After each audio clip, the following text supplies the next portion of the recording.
Now in this second part of the question, we're told that the force P has been increased now to 150 newtons, and consequently the particle now starts to accelerate, and I've called it A meters per second, and we've got to find out what that acceleration is.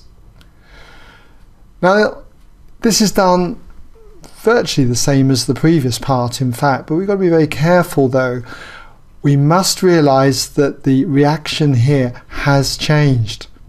We've got a greater force than what we had before, and so that's going to want to lift, if you like, the particle slightly off the plane. Not that it will, but it's going to reduce the value of this contact force R Newton, so it will change. And because of that, we've got to start off by resolving vertically. So that's the point where we start then. We resolve vertically. And if we do that in the usual way, we've got all of R acting upwards, and then we've got the weight acting downwards, so that's going to be minus 30g. And then we've got part of the 150 newtons, the vertical components then of 150 newtons acting upwards. So it doesn't contain the angle of 20 degrees, so it's going to be sine of 20 degrees, 150 sine 20 for that upward component, and that would be in the positive sense, so that would be plus 150 sine 20 degrees. The other component of the 150 newtons acts to the right, but that won't have any effect because it's perpendicular to this direction, and similarly the frictional force doesn't come into this equation because it too is perpendicular to the direction we're resolving in.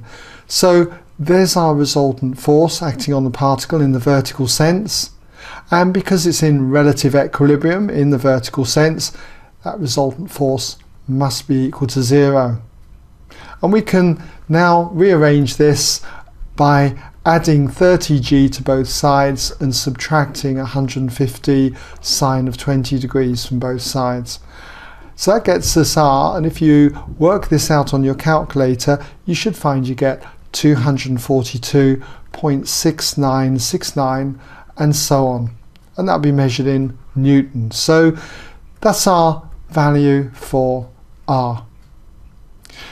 Now all we need to do to get A is consider resolving horizontally in the direction of motion to the right. So we're basically using force equals mass times acceleration, where the resultant force is going to be 150 cosine 20, because part of this 150 Newton force acts to the right and it contains the angle here, so it's going to be the cosine of it. So we've got 150 cosine or cos 20 degrees, so that's that component. The other component of the 150 newtons acts upwards, so it's not going to have any effect because it's perpendicular to the direction. Same applies to the R and the weight 30g newtons. They're perpendicular to the direction, but we've got all of the friction acting back in the other direction, so that would be minus 0.4 multiplied by R. And so this is our resultant force, and it equals the mass times acceleration. The mass was 30 kilograms, and the acceleration, well, that's what we're trying to find.